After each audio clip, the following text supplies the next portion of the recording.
Election commission যে নিরপেক্ষ নয়, আমি তার একটা প্রমাণ আপনাদের দেখাতে চাই। ইলেকশন কমিশনের নোটিফিকেশনে বিজেপির ভোটের চিহ্ন, সিম্বল, নিশ্চয়ই আপনারা দেখতে পাচ্ছেন। এই দেখুন বিজেপির সিম্বল।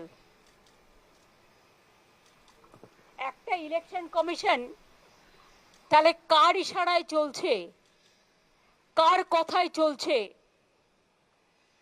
নন্দীগ্রামের বিডিও চলে আসছে ভবানীপুরে, কারণ গদ্দারের নিজের লোক বলে ৭৩ জন রিটার্নিং অফিসারকে কালকে চেঞ্জ করা হয়েছে।